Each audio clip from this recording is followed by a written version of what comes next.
So in this question, we're told that the banquet hall is charging $40 per person to come to the hall. So we're going to come up with an equation.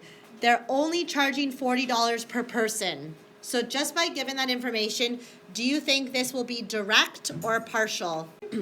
We know that the cost is going to be directly related to the number of people.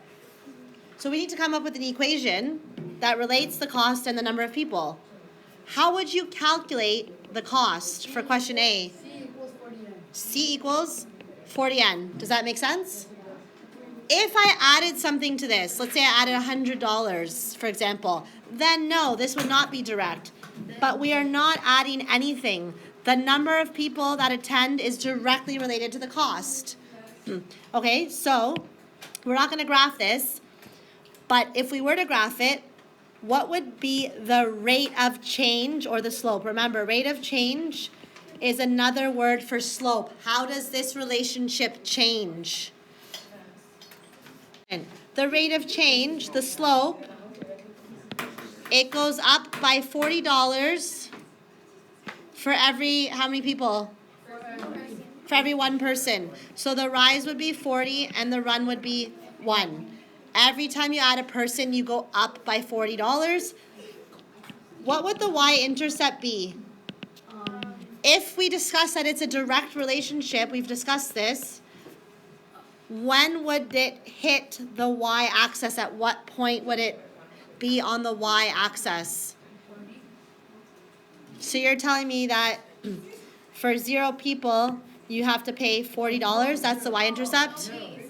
0. Shh. Good.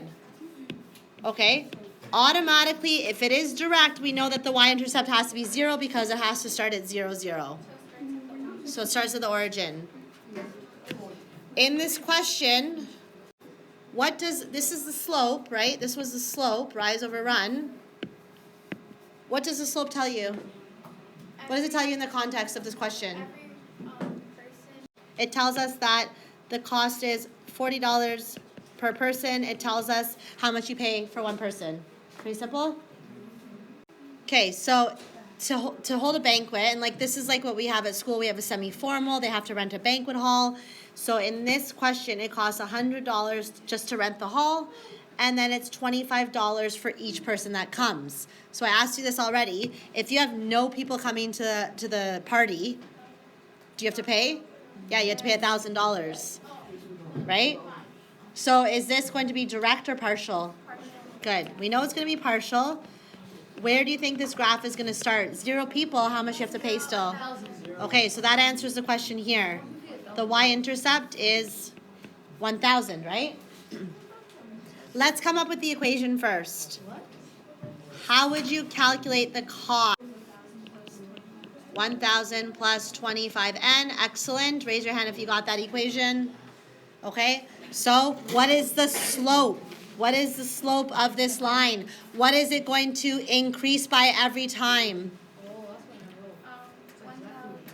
The slope equals 25 over 1, or just 25 is fine. And what does that represent? What does the rise and run represent? The rise equals So the run equals 1,000. the run would be 1, right? Rise over run. So it tells us that it's $25 per person. Every time you add a person, you have to pay an extra $25. What does the y-intercept tell us? We've already talked about us. What is the y-intercept? Yeah, it's the rent. It's the fixed fee. Good. It's the initial value, and it's the rental price. In this case, in this question, it's the rental fee. I have to pay $1,000 just to rent the hall. If I don't get any people at my party, I'm going to lose money. If I get enough people, then I can get my $1,000 back, right? Because you charge people to come to the party.